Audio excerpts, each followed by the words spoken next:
할렐루야. 우리 옆 사람하고 인사 한번 합시다. 사랑합니다. 축복합니다. 사랑합니다. 축복합니다.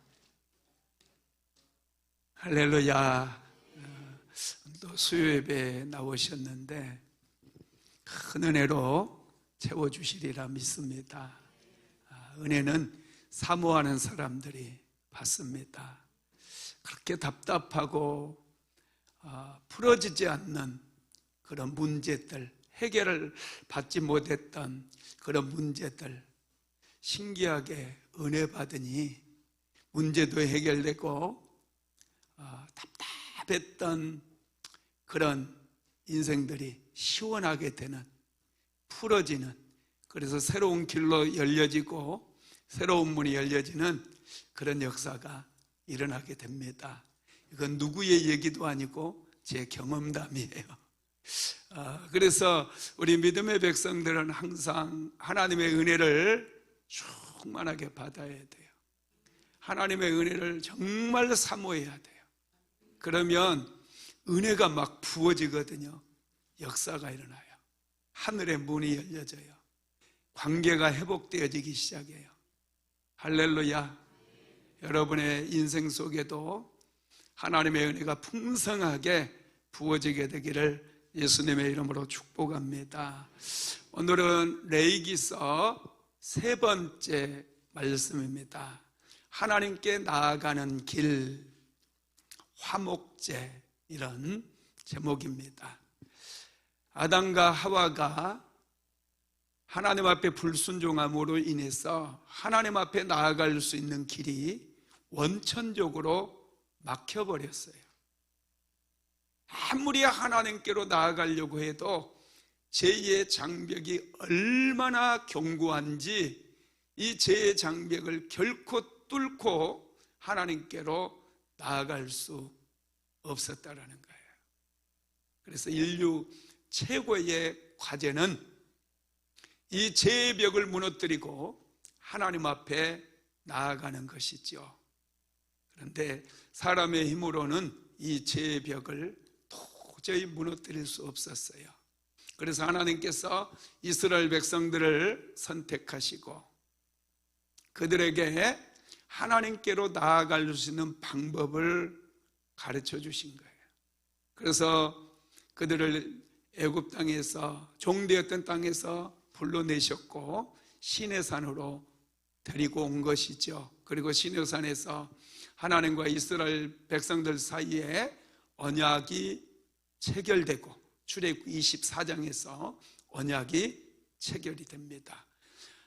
하나님은 이스라엘 백성들의 하나님이 되어주시고 이스라엘 백성들은 하나님의 백성이 되는 거예요.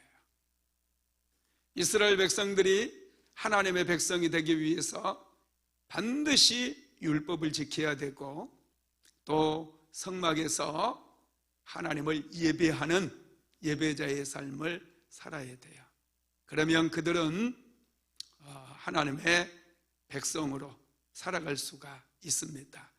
그런데 이스라엘 백성이라 할지라도 하나님께 선택받아서 하나님의 백성으로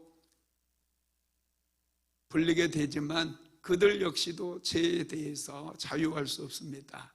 그래서 하나님께서는 그들의 죄를 사할 수 있는 그 방법을 가르쳐 주셨어요. 그래서 레위기서에 그 방법이 하나님 앞에 나아갈 수 있는 방법 5가지가 기록이 되어 있죠. 그게 우리가 첫 번째로 봤던 제사가 무슨 제사였어요? 번제였어요. 두 번째는요, 소제. 그리고 오늘은 화목제를 배울 거예요. 그리고 속죄제가 있고 속건제가 있어요. 이런 제사 제도를 통해서 이스라엘 백성들은 제사함을 받게 되고 하나님과의 관계가 회복되어지므로 그들은 은혜의 자리로 나아갈 수 있게 되고 하나님 앞에 풍성한 은혜를 받을 수 있는 길이 열렸다는 거예요. 그런데 신약 시대에는 예수 그리스도께서 이 땅에 오셔서 유월절 어린 양으로 십자가에 못 박혀 죽으셨잖아요. 그래서 누구든지 예수님을 믿으면 하나님의 자녀가 되어집니다. 하나님의 자녀가 되는 권세를 주셨다고 그랬어요.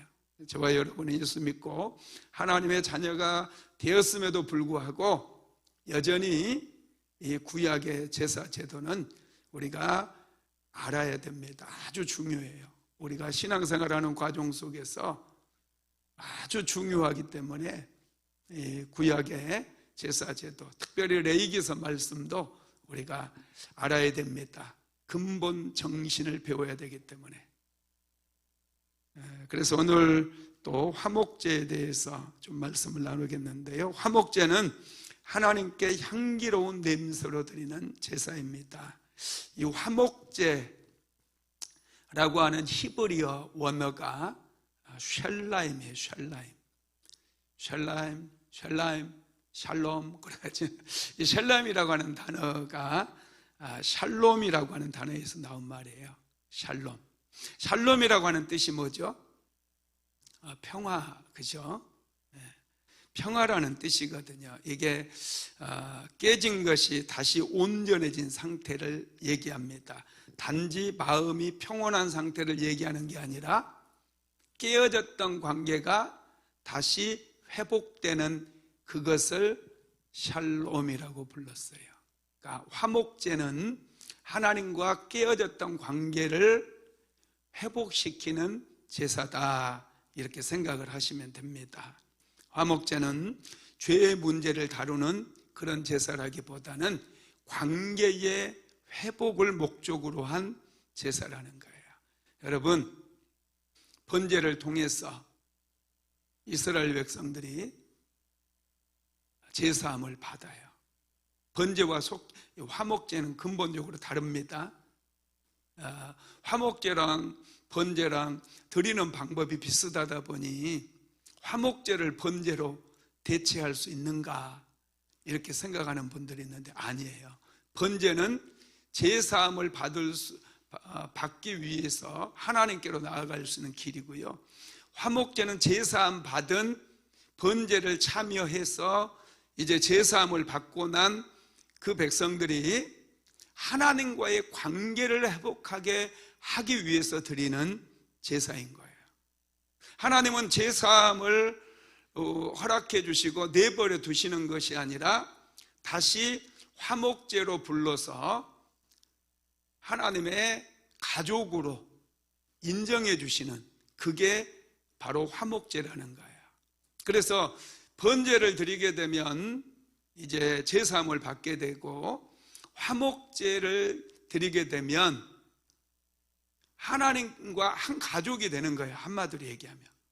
그래서 하나님께서 주시는 은혜도 받고 축복도 받고 치유도 받고 다 받을 수 있는 자격이 주어진다, 이렇게 생각하시면 됩니다.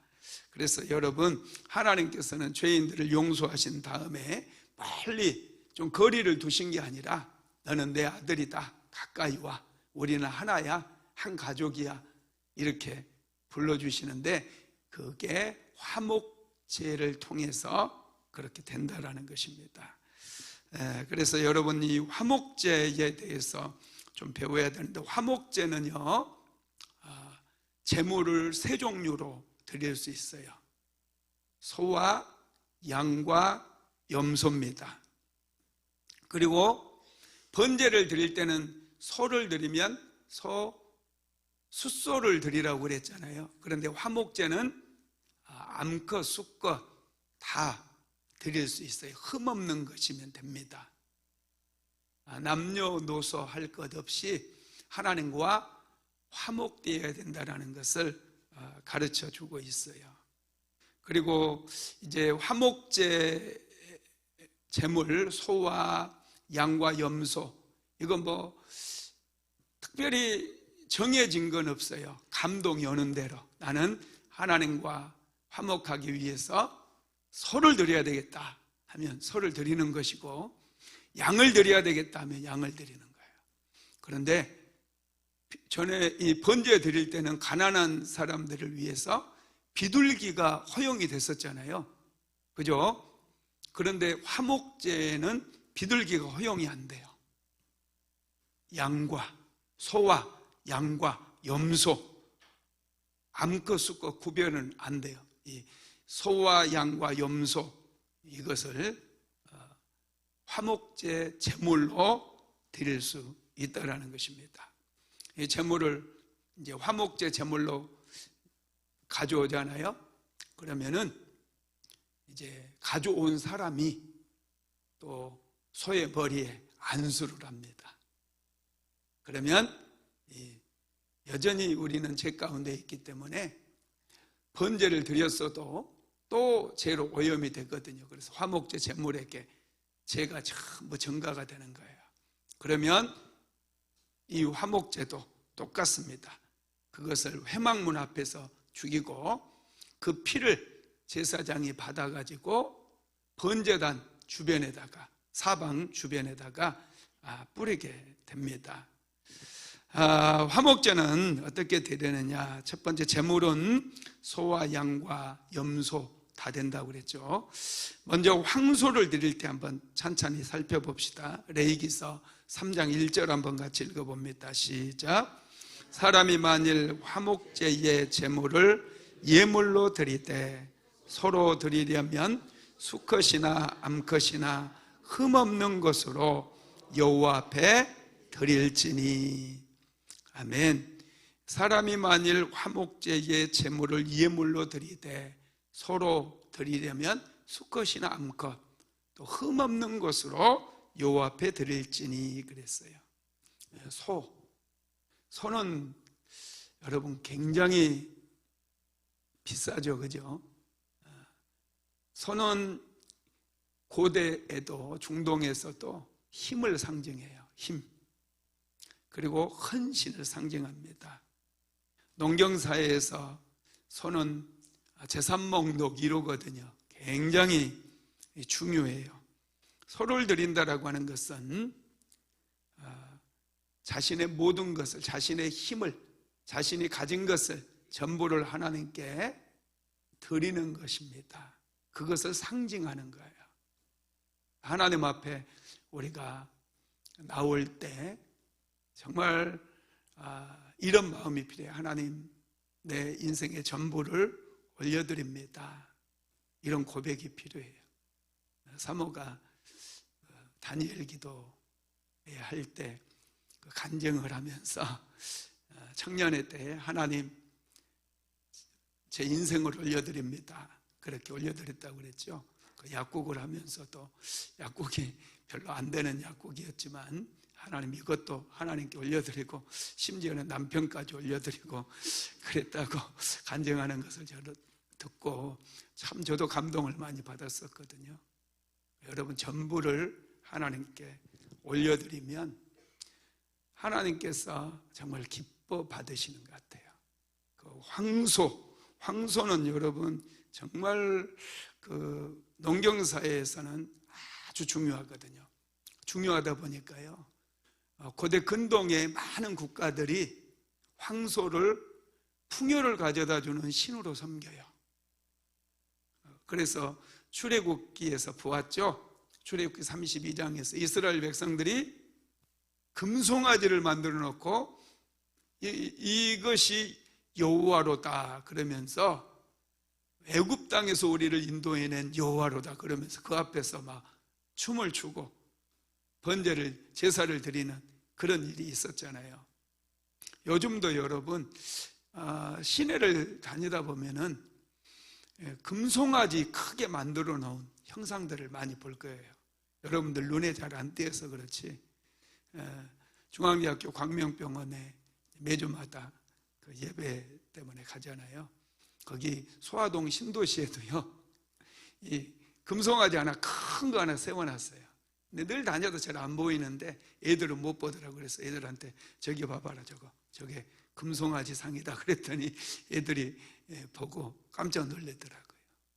도처에 그런 금송아지 상이 있어요. 광명 성혜병원 앞에도 큰 금송아지 상이 있고요. 여의도 증권거래소 앞에 가도 큰 금송아지 상이 있고요. 요즘은 뭐 신도시에 가보면은요, 아파트 단지 앞에도 막 세워놓고 그렇더라고요. 그게 마치 풍요를 가져다주는 신인 것처럼, 부요를 가져다주는 신인 것처럼 그렇게 그 금송아지 신을 만들어 놓고, 신상을 만들어 놓고 그것을 예비한다는 거예요. 그런데 하나님, 그 송아지는 하나님께 드리는 제물일 뿐이에요. 송아지를 하나님께 드릴 뿐만 아니라 하나님께 우리의 인생을 드리는 것이죠. 하나님께서는 그런 예배, 그런 화목제를 기쁘게 받으신다라는 것을 믿으시기 바랍니다. 자, 레위기서 3장 2절도 읽어볼까요? 그 옛물의 머리에 안수하고 회막문에서 잡을 것이요, 아론의 자손 제사장들은 그 피를 제단 사막에 뿌릴 것이며, 옛물에 소를 끌고 오면 소 머리에 안수를 하는 거예요.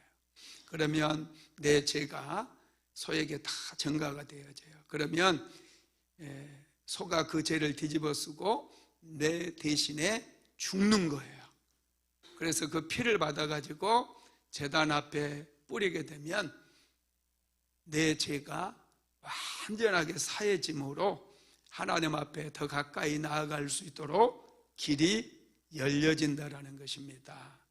그래서 여러분, 화목제물은 짐승을, 번제는 이제 속죄가 중심이잖아요. 내 죄를 사함받는 것, 그게 중심이 되는 제사인데, 화목제는요, 이 송아지를 죽임으로 인해서 내 남아있는 죄도 사함받지만 내 고집이라든지 내 아집, 내 죄된 습관들, 이런 것마저도 하나님께 다 처리되어지는 그런 일이라고 볼 수가 있습니다.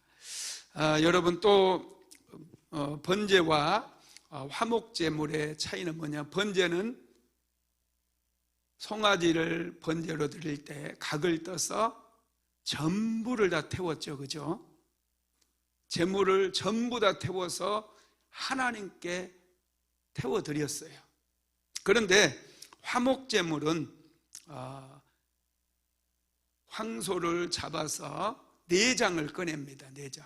내장을 꺼내서 내장에 있는 기름과 또 콩팥, 이것을 하나님께 태워드려요. 고기는 태워드리지 않습니다. 고기는 어떻게 하느냐 하면, 이 고기는 제사장, 하나님께 태워드리는 내장, 이런 거 하나님께 태워드리는 것도 있지만, 고기는 제사장이 가장 좋은 부분을 먹어요. 차지해요. 그리고 제물을 드린 사람과 그의 가족들도 일부를 먹을 수가 있습니다. 여러분, 화목제물은 하나님과 관계가 회복되어지기 때문에 하나님께도 태워드리지만, 피를 흘리고 피를 쏟았던 제사장들도 고기를 차지하고 먹고, 또 화목제를 드리는 그 사람과 그 가족들도 고기를 먹을 수가 있었다라는 거예요. 이것은 하나님과 함께 먹는 것을 상징하거든요. 함께 먹는다는 얘기는 한 가족이 되었다는 거예요. 함께 먹는다는 것은 구약시대에 또 계약이 성립되었음을 의미하는 거예요. 함께 먹음으로 인해서 너는 내 가족이 되었다라고 계약이 성립된다는 거예요. 여러분, 참 놀랍지 않습니까? 그래서 여러분, 화목제물을 드릴 때 소나 양이나 염소로 드릴 수 있는데, 암컷이나 수컷 다 드릴 수 있는데, 한 가지 흠이 없어야 돼요. 하나님과의 관계가 회복되기 위해서는 흠이 없어야 돼요. 하나님께 예물을 드릴 때도 흠 없는 예물을 드려야 돼요. 남 사기쳐가지고 헌금을 해서는 절대 안 돼요. 보이스피싱, 운반책해서 자기에게 한 10% 떨어진 거, 그런 거 해가지고 하나님께 11조 내야지 하고 내면은 그건 흠이 있는 재물이기 때문에 절대로 하나님께서 안 받으셔요. 안 받으셔. 그리고 죄를, 그 물질을 내가 벌 때 죄가 개입되어서 그 돈을 벌게 되면 하나님께 드려도 하나님께서 안 받습니다. 그 흠이 있는 거예요. 여러분, 우리가 항상 생각해야 될 게 있어요. 인생을 바로 세우기 위해서는 열심히 땀 흘려서 일을 해서 돈을 벌어 그 돈으로 인생을 세우는 거예요. 남 등쳐먹고 사기쳐가지고 그 돈으로 쌀 싸서 밥에 먹고 그 돈으로 자녀들 가르치고 그러면 자녀들 인생도 망조가 들고요. 그 돈으로 쌀 싸서 먹으면 그 병 생깁니다. 문제가 많아요. 그런 거. 인생을 살아갈 때 항상 바르게 살리라. 하나님께 은혜 받고 하나님께 축복받아서 내가 살아가리라. 이런 생각을 하며 살아야 된다는 거 믿으시기 바랍니다. 두 번째로 화목제는 하나님께 향기로 드려지는 것이라고 그랬어요. 자, 레위기서 3장 3절에서 5절 같이 읽어봅시다. 시작. 그는 또 그 화목제 제물 중에서 여호와께 화제를 드릴지니 곧 내장에 덮인 기름과 내장에 붙은 모든 기름과 두 콩팥과 그 위에 기름 곧 허리 쪽에 있는 것과 간에 덮인 거풀을 콩팥과 함께 떼어낼 것이요 아론의 자손은 그것을 제단 위 부리에 있는 나무 위에 번제물 위에서 살을 지니 이는 화제라 여호와께 향기로운 냄새니라. 이 화목제물로 가져온 소, 이제 소의 내장을 다 끄집어내는 거예요.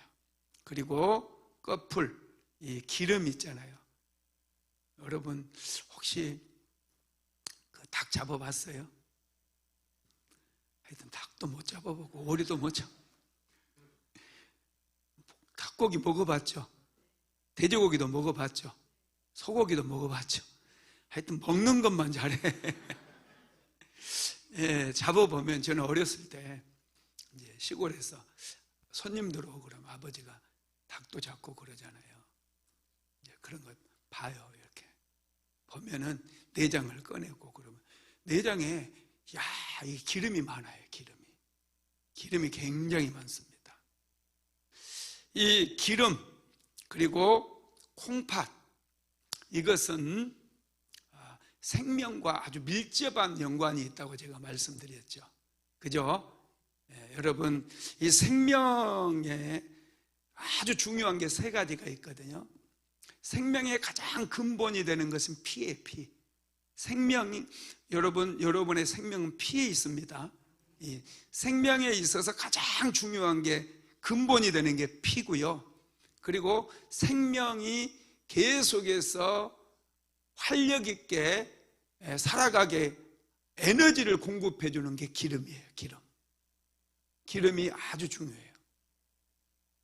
어떤 분들은 기름을 싫어하는 분들이 있어서 채식만 한다고 그러는데, 여러분, 이 곡류가 전부 다 기름이에요.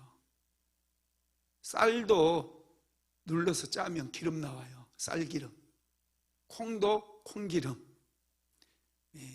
깨만 나오는 게 아닙니다. 참기름만 나오는 게 아니에요. 곡물은 씨앗들은 전부 짜면은요 기름이 나와요.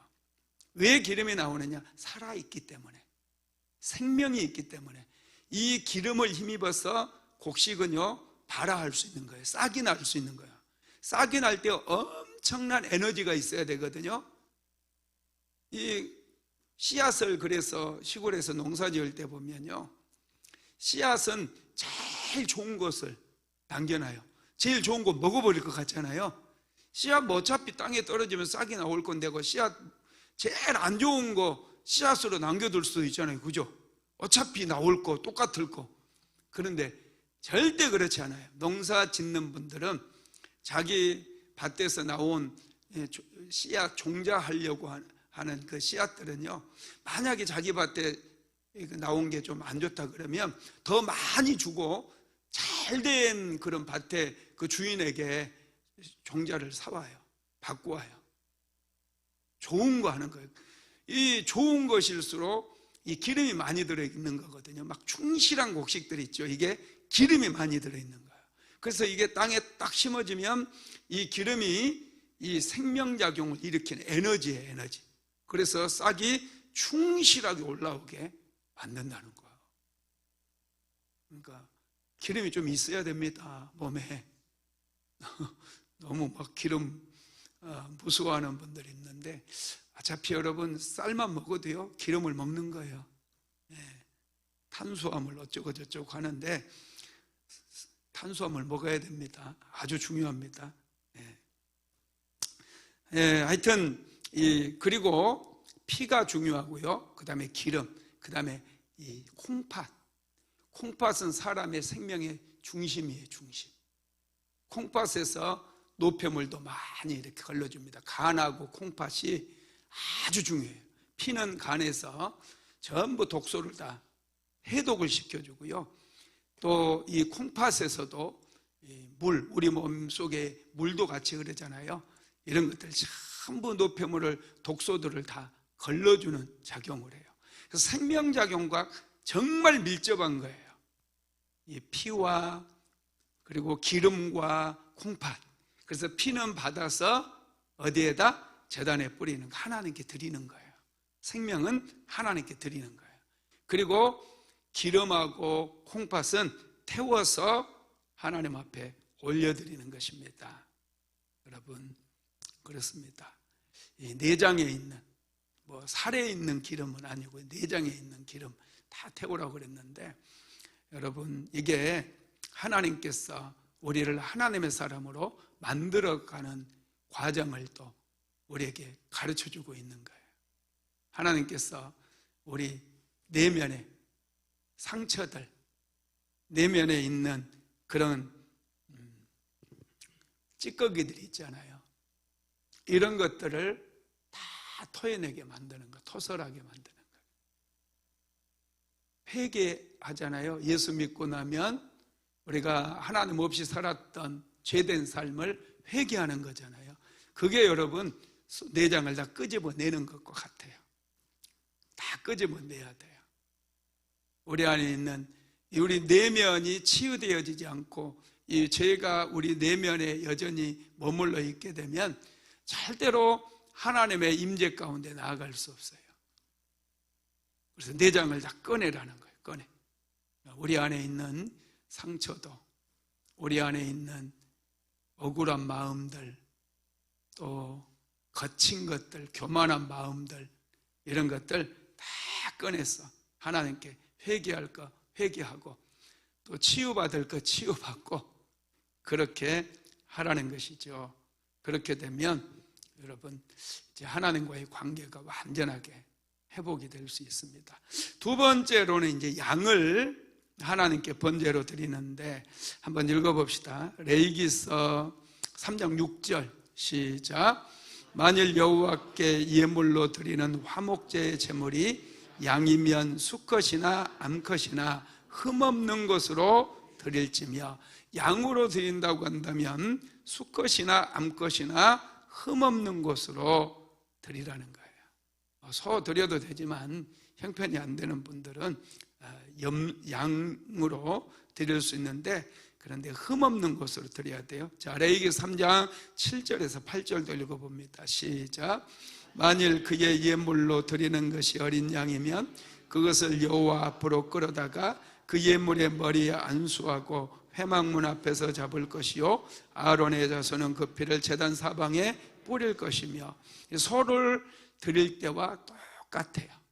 똑같이 안수하고 잡아서 피는 뿌리고 제단 사방에 뿌립니다. 여러분, 이 양은 또 상징하는 게 있잖아요. 양은 순종과 온유를 상징합니다. 하나님과의 관계가 회복되기 위해서는 자기 주장보다도 항상 순종하는 마음, 부드럽고 따뜻한 마음, 이런 마음을 품으라는 거예요. 너무 차가운 사람은 자기 가족들과도 관계가 다 깨져요. 그런데 어떻게 하나님과의 관계가 회복되겠어요? 그런 분들이 마음이 차갑고 거칠고, 그래서 늘 그냥 가정에서도 불협화음이 생기고 서로 막 엄청 시기하고 미워하고 그냥 몸만 같이 살고 밥도 따로따로 먹고 잠도 따로따로, 이게 여러분 가족입니까? 이런 사람들이 예배 드린다고 그게 하나님과 관계가 회복되겠어요? 눈에 보이는 사람과의 관계도 회복이 안 되어 있는데 어찌 눈에 보이지 않는 하나님과의 관계가 회복이 될 수가 있겠습니까? 항상 우리는 온유한 마음이 필요해요. 좀 따뜻해야죠. 인생을 따뜻하게 삽시다. 부드럽고 따뜻하게 살아야지. 차가운데, 여러분 겨울에는 생명자국이 일어나지 않는다고 늘 얘기하죠. 차가운 곳에서는 생명자국이 일어나지 않아요. 꽃도 안 피어요. 이파리도 다 떨어져 버려요. 따뜻한 봄이 오면은 이파리가 싹이 올라오고 꽃도 피우고, 그리고 꽃이 올라오는, 싹이 올라오는 데 보면 가장 부드러운 가지에서 싹이 올라온다 그랬어요. 부드러울 때 생명작용이 일어나는 거예요. 그래서 여러분, 양은 이 순종과 온유를 상징합니다. 저와 여러분도 항상 세상을 살아갈 때 하나님 앞에서만 그냥 따뜻하고 온유한 척 하지 마시고, 관계 속에서 따뜻하고 부드럽고 그렇게 해야 하나님과도 화목할 수 있다는 것을 꼭 기억하시기를 바랍니다. 자, 레위기 3장 9절에서 10절도 읽어봅시다. 시작. 그는 그 화목제 제물 중에서 여호와께 화제를 드릴지니 그 기름 곧 미골에서 밴 기름진 꼬리와 내장에 덮인 기름과 내장에 붙은 모든 기름과 두 콩팥과 그 위에 기름 곧 허리 쪽에 있는 것과 간에 덮인 거풀을 콩팥과 함께 떼어낼 것이요. 여기에 이제 양을 화목제물로 드릴 때 한 가지를 더 드려야 돼요. 여러분 읽으면서 찾아냈나요? 뭐죠? 와, 똑똑하다. 되게 똑똑하네. 예, 화목제를 드릴 때 미골에서 밴 기름진 꼬리. 소는 꼬리를 드리라고 했어요, 안 했어요? 꼬리를 드리라고 안 했거든요. 양만, 염소도 안 해요, 염소도.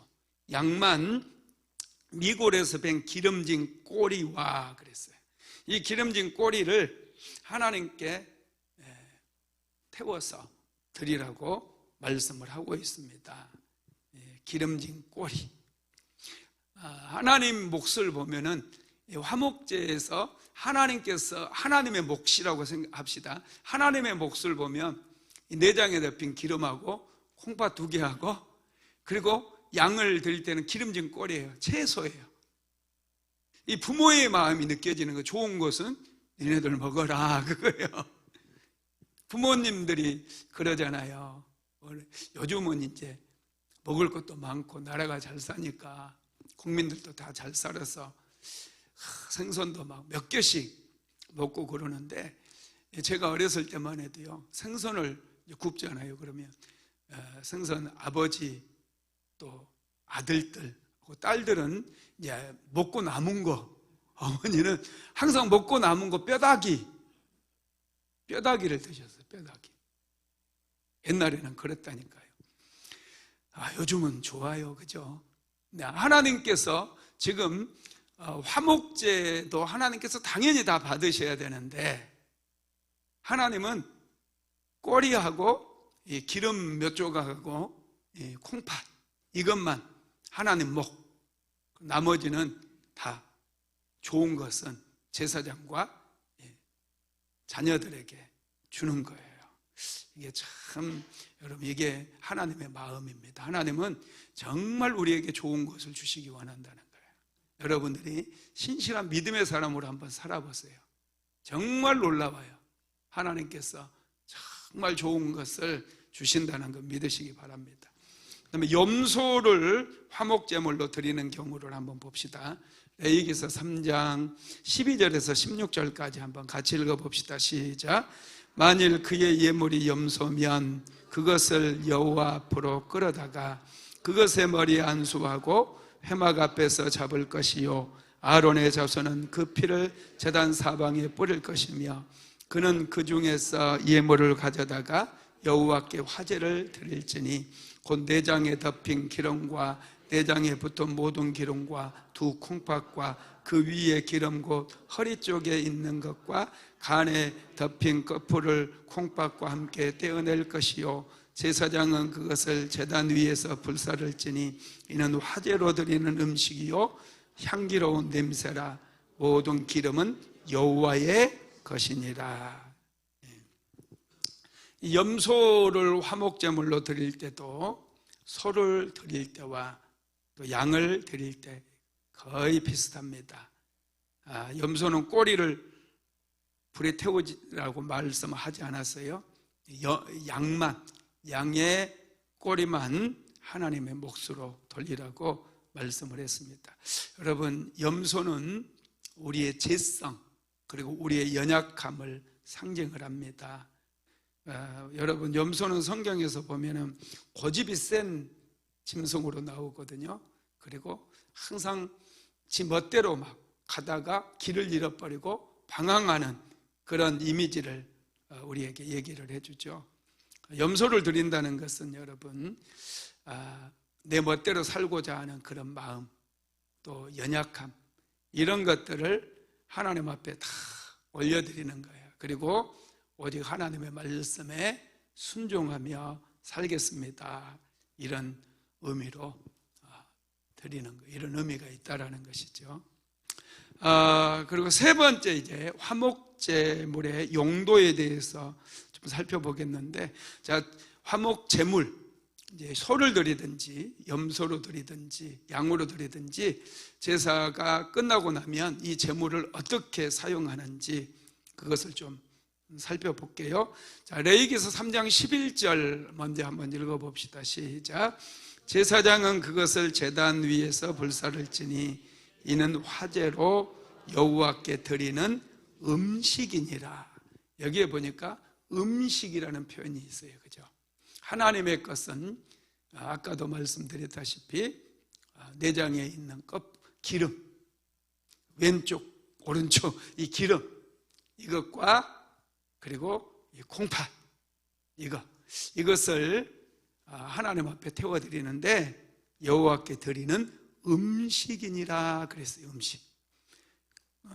우리는 같이 음식을 먹는, 매일마다 같이 음식을 먹는 가족을 식구다 그래요. 그죠? 식구.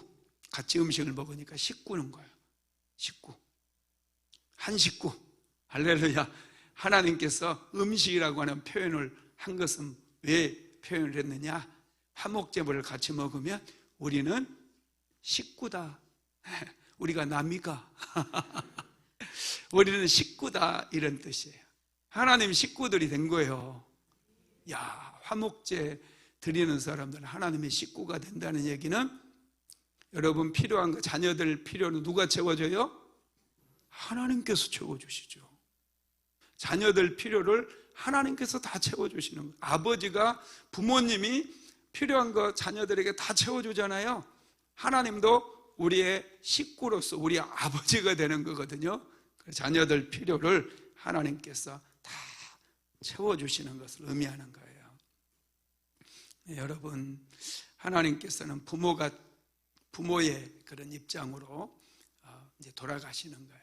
그래서 화목제가 되면 완전하게 하나님의 가족의 일원이 되어지는 것, 그것을 우리에게 가르쳐 주고 있다는 것입니다. 자, 레위기서 7장 30절에서 33절에 보면 화목제 제물을 어떻게 써야 되는지 나오는데 같이 한번 읽어봅시다. 시작. 여호와의 화제물은 그 사람이 자기 손으로 가져올지니 곧 그 제물의 기름과 가슴을 가져올 것이요 제사장은 그 가슴을 여호와 앞에 흔들어 요제를 삼고 그 기름은 제단 위에서 불사를 것이며 가슴은 아론과 그의 자손에게 돌릴 것이며 또 너희는 그 화목제물의 오른쪽 다리를 제사장에게 주어 거제를 삼을지니 아론의 자손 중에서 화목제물의 피와 기름을 드리는 자는 그 오른쪽 다리를 자기의 소득으로 삼을 것이니라. 예. 소를 예를 들면 소 오른쪽 다리, 뒷다리가 아주 좋습니다. 예, 뒷다리가 엄청 커요. 뒷다리가 제일 커요. 제일 좋은 겁니다. 그 뒷다리를 제사장 아론의 자손 제사장에게 주라 그렇게 말씀을 했어요. 여러분 화목제물을 보면은 이제 앞다리, 뒷다리 기준으로 해서 나누잖아요. 그걸 제사를 드리는 사람이 직접 이제 잘라서 가져오는 거예요. 그러면 제사장이 제단 위에 불살 것은 불사르고 그것을 하나님께 흔들어라 그랬잖아요. 하나님 여호와 앞에 흔들어 요제를 삼고 그랬어요. 요제가 하나님께 흔들어서 드리는 제사예요. 이게 요제가 의미하는 것은 뭐냐면 이제 물론 제물을 하나님께 드렸잖아요. 그런데 하나님께서 다시 주신 거예요. 화목제물을 우리 먹으라고 음식을 하나님이 다시 주신 거예요. 그래서 하나님 주신 건 맞죠? 맞죠? 이렇게 흔드는 거예요. 틀림없죠? 이렇게 하나님께서 앞다리를 준다니까요. 다 앞다리 하나씩 받으시기 바랍니다. 이게 이제 흔들어서 드리는 요제. 그 무당들 굿하는 거 봤나요? 굿도 안 보시고 인생 참 재미없게 사시네. 저는 시골에서 무당이 굿하는 거 우리 동네 무당이 2명 있었다고 그랬잖아요. 날만 새면 내 것이다 막 이렇게 하면 무당 굿하는 거 보면 막 흔들어요 이렇게. 그죠? 무당 굿할 때 방울 흔드는 거 봤어요 안 봤어요? 안 보았으면 어쩔 수 없어. 근데 무당들이 이제 흔드는 것은 뭐 귀신을 쫓아낸다, 귀신을 불러온다, 뭐 이런 거거든요. 불러오는 거예요. 하나님은 하나님 우리가 제사장이 앞다리 하나 딱 들고 흔든다고 하나님을 모시는 게 아니에요. 우리가 제사장은 성경에서 화목제를 들 때 제사장은 앞다리를 딱 들고 흔드는 거 하나님 우리에게 주신 건 맞죠? 틀림없죠? 이거예요. 아시겠죠? 그리고 이제 또 보면은 거제라고 하는 말이 나와요. 거제 하나님 이거 요제는 이렇게 흔드는 거고요. 거제는 하나님 앞에서 드는 거예요. 하나님 앞에 딱 드는 거. 이게 뭐냐면 하나님 주셔서 감사합니다. 이거예요. 이것도 주셔서 감사합니다. 하나님께서 먹으라고 주신 거거든요. 왜냐하면 화목제물도 하나님께 다 드리는 거거든요. 그런데 하나님께서는 이제 본인이 한 가족이기 때문에 먹을 거 기름과 콩팥 이것만 취하시고 양꼬리 이것만 취하시고 나머지는 가족들에게 맛있는 거 주는 거예요. 먹어라. 하나님은 정말 우리에게 좋은 것을 주시기를 원한다라는 것을 믿으시기를 바랍니다. 그 화목제 제물을 이제 하나님께 받았잖아요. 앞다리도 받고 뒷다리도 받고 이거 주의해야 될 게 있어요. 화목제물. 자, 그 주의점이 레위기서 7장 15절에서 17절까지 나왔어요. 같이 읽어봅시다. 시작. 감사함으로 드리는 화목제물의 고기를 드리는 그날에 먹을 것이요 조금이라도 이튿날 아침까지 두지 말 것이니라. 그러나 그의 예물의 제물이 서원이나 자원하는 것이면 그 제물을 드린 날에 먹을 것이요 그 남은 것은 이튿날에도 먹되 그 제물의 고기가 셋째 날까지 남았으면 불사를 지니. 아멘. 감사로 드리는 화목제가 있거든요. 이 감사로 드리는 화목제물의 고기는 그날에 먹을 것이요 그랬어요. 소 한 마리 이 앞다리가 2개나 되잖아요. 그날에 다 먹어야 돼요. 엄청 많아요. 그러니까 이거 뭐 하라는 거예요? 나누어 먹으라는 거예요. 동네 사람들 다 불러가지고 나누어 먹으라는 거예요. 나누어 먹어야 돼요. 혼자 먹겠다고 숨겨놓고 그러면 그거 제사 헛거가 돼버려요. 혼자 먹으라고 먹겠다고 숨겨놓고. 여러분들 중에도 아마 그런 경험하신 분들이 있을 거예요. 어떤 이제 친구 집에 갔는데 야, 몇 명이 이렇게 모여서 치킨 하나 사 먹다가 내가 가니까 후다닥 소리가 나더라고요. 잽싸게 숨겨. 그런데 뭐가 남았어요? 냄새가 나. 오, 치킨 냄새가 나네. 야, 이 새끼들 어디 숨겼어? 찾아서 먹어버려야지. 예, 막 숨기는 사람이 있어요. 화목제 제물은 절대 숨겨놓고 자기 식구들끼리는 먹는 거 아니에요. 이거 황소, 여러분 소 잡은 걸 봐야 돼. 정육점 가서 소다리 하나 걸어놓은 거 보세요. 얼마나 고기가 많은지. 근데 그거 그날에 다 먹어야 돼요. 그날에 감사로 드리는 거. 그리고 뭐 서원하고 자원에서 드린 화목제라 할지라도 이튿날까지 다 먹어야 돼요. 셋째 날까지 남겨두면은 그 불살라서 없애버려야 돼요. 만약에 혼자 먹겠다고 3일, 4일 막 숨겨놓잖아요. 그럼 그 제사가 무효가 돼버려요. 그래서 너하고 나하고 상관없어. 하나님께서 그 제사 안 받아버려요. 안 받아버려. 제사 드리나 안 드리나, 제를 드리나 안 드리나 아무 의미가 없어져 버린다는 거예요. 화목제가 무효가 되어버린다는 거예요. 자, 레위기서 7장 18절 읽어봅시다. 시작. 만일 그 화목제물의 고기를 셋째 날에 조금이라도 먹으면 그 제사는 기쁘게 받아들이지 않을 것이라. 드린 자에게도 예물답게 되지 못하고 도리어 가증한 것이 될 것이며 그것을 먹는 자는 그 죄를 짊어지리라. 네. 그러니까 나눠 먹어야 돼요. 여러분들이 하나님께 축복을 받아서 복을 많이 받아서 막 재정적으로 넘치잖아요. 꾹꾹 눌러가지고 이건 우리 첫째 놈한테 물려주고, 건물 팍 사가지고 이건 둘째 놈한테 물려주고, 땅을 사가지고 이거 셋째 놈한테 물려주고, 이렇게 하는 것보다 자꾸 흘려보내라는 거예요. 자꾸 흘려보내서 같이 잘 되라는 얘기입니다. 여러분, 화목제는 바로 순종이 중요해요. 순종이. 화목제는 고기를 먹는 거, 감사제로 드리는 것은 당일날 그날에 다 나누어서 먹어야 되고요.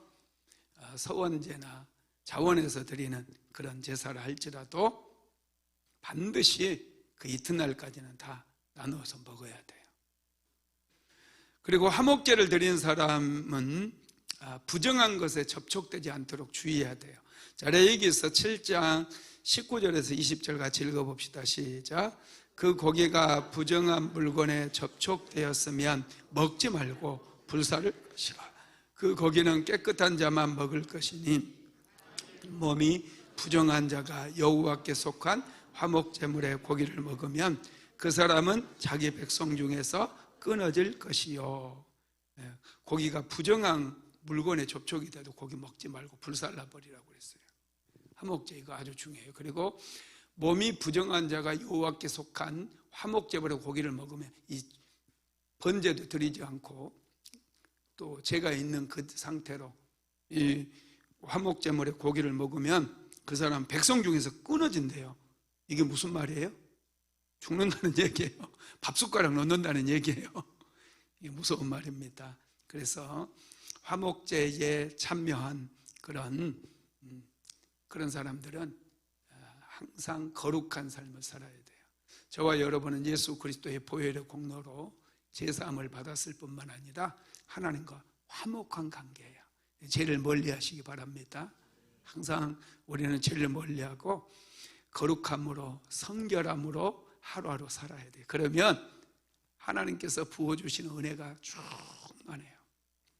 하나님께서 부어주시는 은혜만 받아도 여러분들 차고 흔들어 넘쳐요. 그 은혜, 풍성한 은혜 다 받으시기를 예수님의 이름으로 축복합니다. 말씀을 마무리합니다. 화목제는 하나님의 임재를 새롭게 정의합니다. 하나님의 임재는 죄인을 삼키는 불이 아니라 관계를 회복시키는 은혜라는 것이죠. 여러분, 로마서 5장 10절 한번 같이 읽어봅시다. 곧 우리가 원수 되었을 때 그의 아들의 죽으심으로 말미암아 하나님과 화목하게 되었은즉 화목하게 된 자로서는 더욱 그의 살아나심으로 말미암아 구원을 받을 것이니라. 하나님과 이미 우리는 화목되었다는 사실을 늘 생각하며 거룩하고 구별된 그런 삶을 살아가게 되기를 예수님의 이름으로 축복합니다. 고마우신 하나님, 오늘은 하나님의 가족이 될 수 있는 화목제에 대해서 말씀을 나눴습니다. 사랑하는 성도들이 하나님과 거리가 멀어서 서성이고 방황하는 삶이 아니라 하나님과 한 가족이 되고 식구가 되어져서 하나님과 더불어 먹고 마심으로 하나님께서 주시는 풍성한 은혜, 풍성한 축복으로 넉넉히 세상을 이기며 살아갈 수 있도록 주님 도와주시옵소서. 오늘 수요예배에 참석한 사랑하는 성도들을 축복합니다. 주여 복을 내려 주옵소서. 저들의 인생 가운데 차고 넘치는 은혜로 채워 주시옵소서. 예수님의 이름으로 기도드리었습니다. 지금은 우리 구주 예수 그리스도의 무한하신 은혜와 아버지 하나님의 극진하신 사랑하심과 보혜사 성령 하나님의 감동 감화 내주교통인도 충만케 하시는 역사가 하나님과 더 가까워지기를 간절히 소망하는 하나님의 모든 권속들 위에 사랑하는 순복음 안디옥교의 모든 성도들 머리 위에 이제로부터 영원토록 함께 있을지어다. 아멘.